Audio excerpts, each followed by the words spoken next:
Students, last time मैंने आपको बताया था अर्थमेटिक कोडिंग का एनकोडिंग प्रोसीजर। और आज के लेक्चर में मैं आपको बताने जा रहा हूँ अर्थमेटिक कोडिंग का डिकोडिंग प्रोसीजर। जो पहले हमने मैसेज को एनकोड किया था, अब हमें उसी को डिकोड करना है यहाँ पे। ठीक है, डेटा कंप्रेशन में। तो वो किस तरीके से करते हैं, आइए हम आगे चलते हैं।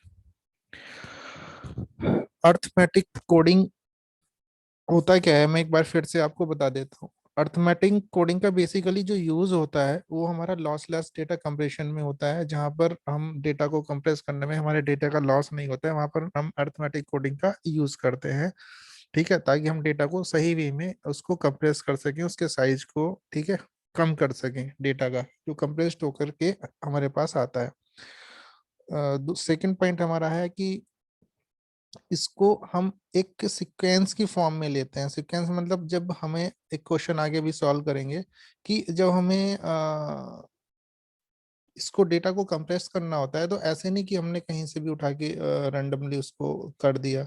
हमें एक सीक्वेंस से हमें चलना होता है। जिस सीक्वेंस में हमारे पास डेटा आएगा कंप्रेस करने के लिए, उसी सीक्वेंस को हम फॉलो करते हैं। ठीक है, और इसमें नेक्स्ट पॉइंट है, इसमें थर्ड पॉइंट जो है, इसमें जो हमारा कंप्रेस होने के बाद जो डेटा जो स्पेस लेता है मेमोरी में, वो मेमोरी में जो स्पेस लेता है उसका जो साइज होता है वो मिनिमम होता है comparison to Huffman coding. तो ये मतलब लेस साइज लेता है मेमोरी में जाकर के, इसलिए ये इफिशियंट है, यानी कि ये डेटा को अच्छे ज्यादा कंप्रेस करता है। आई मीन की मिनिमम बिट्स लेता है स्टोरेज करने के लिए कंप्रेस डेटा।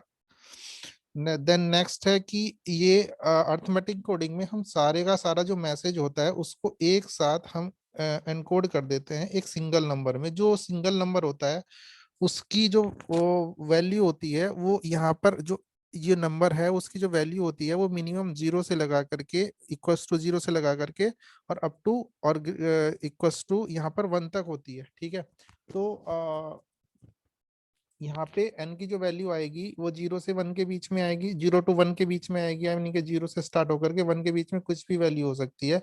ये एक डेसिमल वैल्यू होती है ये जो यहाँ पर आती है, बट इसको जो हम डिकोडेड होंगे वो आएगा उसी में, बाइनरी फॉर्म में ही ये वैल्यू देता है। बट यहाँ पर जो रिजल्टेंट हम देखेंगे वो जो आएगा वो डेसिमल पॉइंट्स में आएगा, लेकिन जो वैल्यू जाके स्टोर्स होती है मेमोरी में वो बाइनरी फॉर्म में ही होंगी। अब ये मेरा आज का क्वेश्चन है, इस क्वेश्चन को मेरे को सॉल्व करना है। ठीक है, इसको मेरे को डिकोड करना है। ये क्वेश्चन है फॉर द फॉलोइंग प्रोबेबिलिटी। हमें क्वेश्चन में ये इस तरीके से हमारी प्रोबेबिलिटीज गिवन होती हैं। ठीक है, AEIQU। ठीक है, ये हमारी सब ये प्रोबेबिलिटी है। ठीक है, और ये लास्ट में एलिमिनेटर सिंबल्स है हमारा। The for the following property decode the sequence of length 4।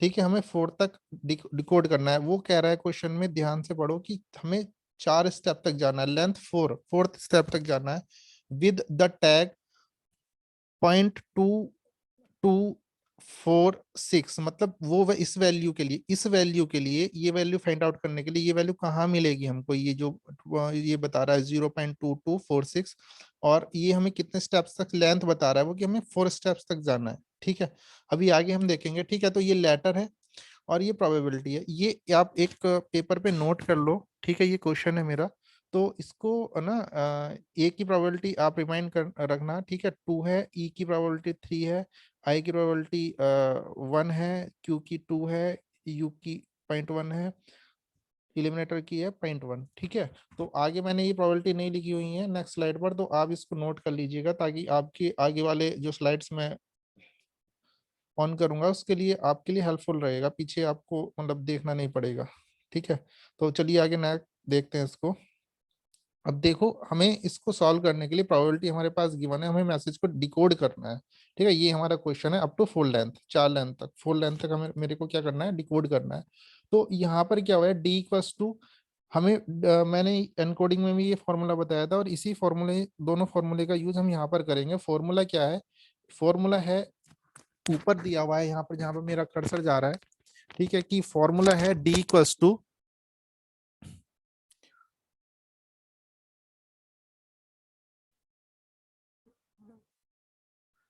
ये मेरा दिया हुआ है डी इक्वल्स टू, ये जो फॉर्मूला मेरा दिया हुआ है ऊपर, ये D equals to upper bound limit minus lower bound limit, range of a symbol, lower limit to lower limit plus d probability of the symbol। ठीक है, ये मेरा नीचे ये जो है ये रेंज का फॉर्मूला था। ठीक है, ये नीचे रेंज का फॉर्मूला है मेरा, ये वाला नीचे वाला। और ये जो ऊपर वाला है ये ऊपर वाला फॉर्मूला मेरे को डी कैलकुलेट करना है। तो पहले मैं डी कैलकुलेट करता हूँ। तो पहले क्या होगा, क्वेश्चन में जो मेरी प्रोबेबिलिटी मेरे को दी हुई थी, ठीक है, वो जो एक देखो इस क्वेश्चन में जो है यहाँ पर जो लास्ट में दी थी, मैं बता देता हूँ। ए की प्रोबेबिलिटी जो थी उस क्वेश्चन में वो 2 थी। ठीक है, ई की प्रोबेबिलिटी 3 थी, आई की प्रोबेबिलिटी 1 थी, क्यू की प्रोबेबिलिटी 2 थी, 0.2 सॉरी, और ये यू है, यू की प्रोबेबिलिटी 0.1 है। ठीक है, तो ये प्रोबेबिलिटी, ये मेरा क्वेश्चन था। ठीक है, वो यहाँ पे आपको मिल भी गया है लिखे हुए। ठीक है, तो इसको आप ध्यान में रखना है। ठीक है, तो पहला स्टेप क्या होता है कि जो हमारे पास प्रोबेबिलिटी गिवन होती है उसको हमें अपना नोट करना है। देन हमें एक वर्टिकल लाइन लेनी है और हमें जो इनिशियल वैल्यू है वो हम इनिशियल वैल्यू मैंने पीछे ही बताया, पहले ही बताया था, ये हम 0 से लगा करके और ये हम जाएंगे अप टू 1 तक जाएंगे। ये ऊपर क्या है हमारा 1 है। ठीक है, तो यहाँ पर हम जाते हैं। ठीक है, तो 1 तक हम इसमें जाते हैं। ये ऊपर जो दिया हुआ है ये 1 दिया हुआ है, ये दिख नहीं रहा है अभी इसमें, लेकिन 0.9 के ऊपर यहाँ पे मैंने 1 दिया हुआ है। ठीक है, तो अब होगा क्या कि स्टार्ट हम किस सीक्वेंस में चलेंगे, पहले ए आ रहा था तो मैं ए को लूंगा। उसमें क्वेश्चन में मेरे ए की प्रोबेबिलिटी आ रही तो मैंने ए लिया, तो 0 से 0 में मैंने ऐड किया 0.2, तो 0.2 ए की प्रोबेबिलिटी थी, तो 0 प्लस 0.2 ऐड करने के बाद क्या आएगा, 0.2 ही आएगा मेरा। तो 0.2 मेरा यहाँ पे आ गया है। ठीक है, अब नेक्स्ट में 0.2 में मैं क्या ऐड करूंगा, ई की प्रोबेबिलिटी ऐड यहाँ पे मैं करूंगा।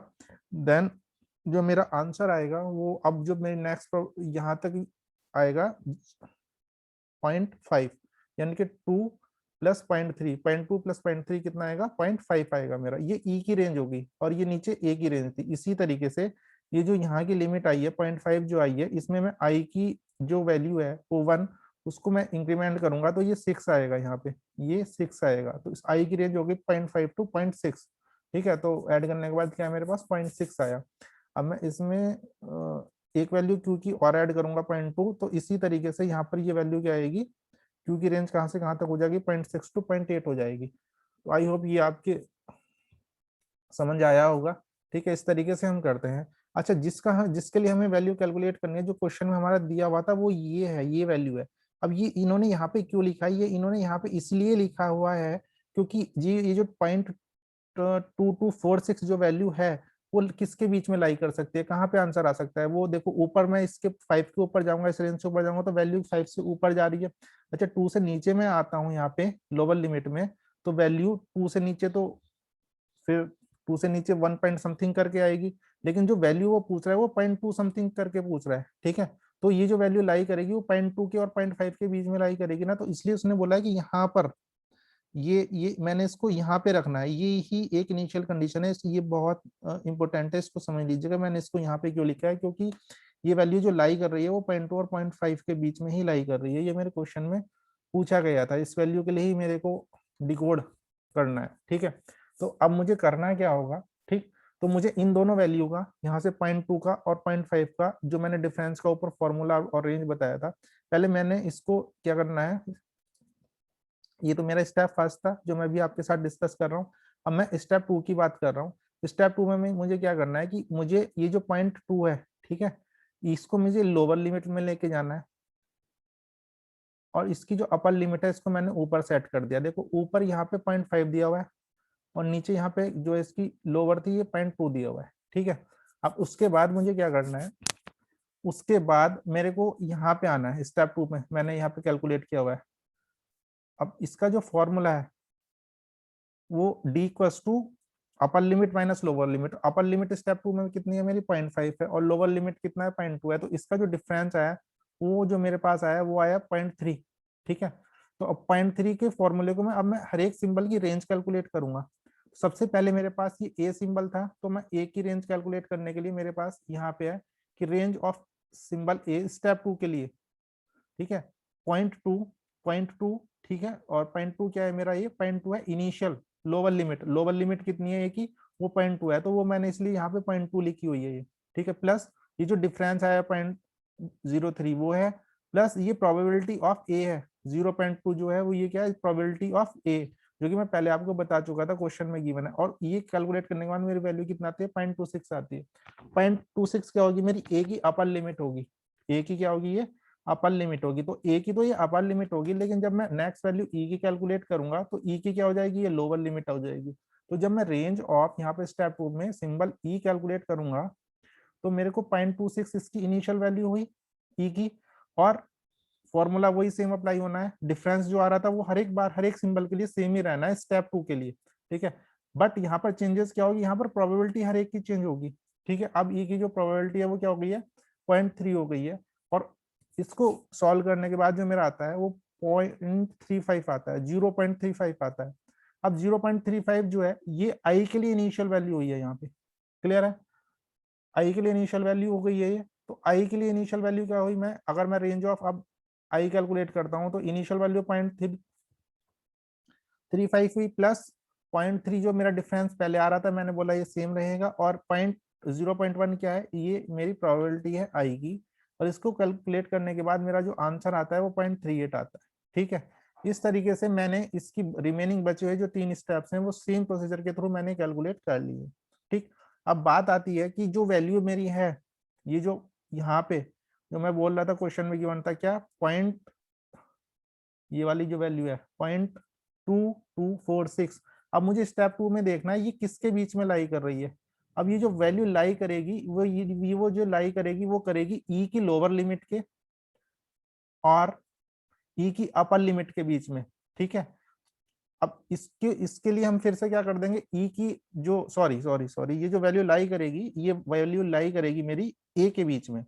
ए की जो लोअर लिमिट है वो 0.2 है और यहाँ पे अपर लिमिट है 0.26 है, ठीक है। ए के बीच में लाई करेगी वो, ठीक है। तो ए की जो अपर लिमिट है वो मैंने ऊपर की तरफ यहाँ पे, और लोअर लिमिट को मैंने क्या किया, ये लोअर लिमिट है, लोअर लिमिट को मैंने एज इट इज यहाँ पे लग दिया है, ठीक है। तो अपर लिमिट देखो आप ऊपर देख रहे होंगे यहाँ पे वैल्यू क्या है, 0.26 है, और लोअर लिमिट की वैल्यू 0.2 है। अब इन दोनों का डिफरेंस क्या होगा, 0.26 और 0.2 का, वो मैंने स्टेप 3 में यहाँ पे कैलकुलेट किया हुआ है, ठीक है। वो आ रहा है 0.06, 0.06, ठीक है। ये डिफरेंस 2.26 और 0.2 का जो डिफरेंस आ रहा है वो आ रहा है 0.06। अब ये डिफरेंस सबके लिए सेम रहेगा, जैसे मैंने स्टेप 2 कैलकुलेट किया था उसी तरीके से मुझे अब स्टेप 3 कैलकुलेट करना होगा, ठीक है। तो लेकिन जो इस बार क्या होगा, जो वैल्यू हमारा डिफरेंस था वो चेंज हो गया। प्रोबेबिलिटी हर एक सिंबल की वही रहेगी, यानी कि ए की जो प्रोबेबिलिटी वही रहेगी, ई की जो प्रोबेबिलिटी थी वही रहेगी, ठीक है। और इनिशियल वैल्यू ए के लिए क्या है, यहाँ पर 0.2 है। तो मैं अगर ए की बात करता हूँ तो सेम कॉन्सेप्ट मैंने अप्लाई किया और मैंने ये ए की वैल्यू करके यहाँ पे डिफरेंस मैंने लिखा और यहाँ पे ए की प्रोबेबिलिटी मैंने लिखी, ठीक है। और ये क्या है, इनिशियल वैल्यू है, और इसके बाद मेरा फाइनल आंसर आ गया 0.2112, और जो मेरा 0.2112 है वो मैंने यहाँ पे लाके लिखा हुआ है, ठीक है। अब इसके बाद मैं क्या कर रहा हूँ, इसके बाद अब मैं ई की प्रोबेबिलिटी कैलकुलेट ई की रेंज कैलकुलेट करूंगा। ई की रेंज कैलकुलेट करने के लिए मेरे पास इनिशियल वैल्यू यही होनी चाहिए, तो यही है, सेम है, ठीक है। सेम होने के बाद जो मेरा आंसर कैलकुलेट होके आया था, सेम का मतलब मेरा है कि जो ई की इनिशियल वैल्यू है 0.212, तो मैंने 0.212 लिखा है। ये डिफरेंस सबके लिए सेम रहेगा। ये क्या है, ये ई की प्रोबेबिलिटी है 0.3 जो कि मेरे क्वेश्चन में गिवन है, ठीक है। और इसको सॉल्व करने के बाद मेरा क्या आता है, 0.23 आता है, ठीक। तो इस तरीके से मैं स्टेप 3 की सारी वैल्यूज को कैलकुलेट करूंगा, ठीक है। और जब मैं यहाँ पर एलिमिनेटर सिंबल, ये लास्ट में मैंने जो दिया हुआ एलिमिनेटर सिंबल, इसकी वैल्यू मैं कैलकुलेट करता हूँ तो देखो यहाँ पर आएगी ऊपर अपर लिमिट जो जा रही है एलिमिनेटर की वो 0.26 जा रही है, ठीक है। अब मेरे को फिर से वही डिटरमाइन करना है, प्रोसीजर सेम होगा कि जो मेरा क्वेश्चन जो था 0.2246 जो लाई कर रहा है वो किसके बीच में लाई कर रहा है, तो वो लाई कर रहा है इस बार ई वाली रेंज में, यानी कि 0.212 मिनिमम लिमिट है ई की और 0.23 मैक्सिमम लिमिट है, इसी के बीच में ये वैल्यू हमारी लाई कर रही है, ठीक है। तो इस बार मैं किसका पार्टीशन करूंगा, ई का करूंगा, ठीक है। ई का मैं इसको अपर लिमिट लेके गया, अपर वाली लिमिट को मैंने अपर लिमिट सेट की जो उसकी वैल्यू थी यहाँ पे 0.23, और लोअर लिमिट जो थी वो मैंने उसको as it is lower limit की वैल्यू यहाँ पे सेट कर दी है। सेम प्रोसीजर के थ्रू मैंने ये वैल्यू फिर से कैलकुलेट कर ली है, ए की रेंज, बी की रेंज, ए की रेंज, ई की रेंज, आई की रेंज, क्यू की रेंज, यू की रेंज और एलिमिनेटर की रेंज ये वाले नीचे वाले स्टेप में मैंने ये यहाँ पे करके आपको कैलकुलेट आपके लिए बता दिया है मैंने, ठीक है। अब होगा क्या कि अब मेरे को क्वेश्चन में बोला था कि 4 स्टेप तक चलना है, यानी कि लेंथ कितना बोला था उसने, फोर्थ बोला था। अब जो ये जो वैल्यू मेरी आ रही है यहाँ पे देखो, जो मेरा क्वेश्चन में था ये 0.2246 जो वैल्यू लाई कर रही है, ये अब क्यू की में लाई कर रही है, क्यू की जो लोअर लिमिट है वो 0.22228 है, ठीक है, 0.22228, और मैक्सिमम वैल्यू क्या है 0.2264 है। अब ये जो मेरा क्वेश्चन था 0.2246, ये जो लाई कर रही है वो इन दोनों के बीच में लाई कर रही है, बट मेरे अब 4 स्टेप हो चुके हैं, तो अब मेरे को बस डिकोड करना है कि मैं किस किस के थ्रू आया हूँ। डिकोड करने का मीनिंग यहाँ पे क्या होगा कि सबसे पहले मैंने किसका पार्टीशन करना पड़ा था मेरे को, ठीक है, देन मेरे को किसका, देन नेक्स्ट स्टेप के लिए मैंने किसकी लोअर लिमिट और अपर लिमिट ली थी, देन नेक्स्ट स्टेप के लिए किसकी ली थी, ठीक है। तो अब देखो ये मैंने यहाँ पे लिखा भी हुआ है, ठीक है, कि सिंस ये जो लाई जो वैल्यू मेरे क्वेश्चन में गिवन थी ये लाई करती है, किसके बीच में लाई करती है, वो इन दोनों वैल्यूज के बीच में लाई कर दिया, ठीक है, लास्ट फोर्थ स्टेप में है, which is the range of termination character, stop the process, हम प्रोसेस को स्टॉप कर देते हैं यहाँ पे, ठीक है। तो इसका डिकोड मैसेज क्या आएगा, डिकोडेड मैसेज क्या आएगा हमारा इसका, सबसे पहले मैंने देखो यहाँ पे ई को किया था तो ई आया, ई को डिकोड किया था ना, यानी कि ई की अपर लिमिट और लोअर लिमिट को मैंने यहाँ से सेट किया था स्टेप 2 में, और स्टेप 2 में फिर मैंने क्या किया था, ए को किया था, ए की लोअर लिमिट को नीचे सेट किया था और ए की अपर लिमिट को स्टेप 3 की अपर लिमिट माना था। तो ए के बाद क्या है मेरा ई आया, तो यहाँ तक कंप्लीट हुआ ए ई। उसके बाद फिर से मैंने ई को किया था थर्ड स्टेप में, अपर लिमिट और लोअर लिमिट फोर्थ के लिए, तो ई हुआ। और जो फोर्थ में जो क्यू आया है, जो वैल्यू मेरे क्वेश्चन की है, ठीक है, 0.2246, वो किस में लाई कर रही है, क्यू में कर रही है, तो ये किस में गया, क्यू में गया। तो मेरा जो डिकोडेड होके जो आया मेरे को आंसर, वो आया है मेरे पास ई ए ई क्यू, ये मेरे क्वेश्चन का यहाँ पर आंसर होगा। आई होप इस वीडियो के थ्रू आपको ये क्लियर हो गया होगा, ठीक है, थैंक्स।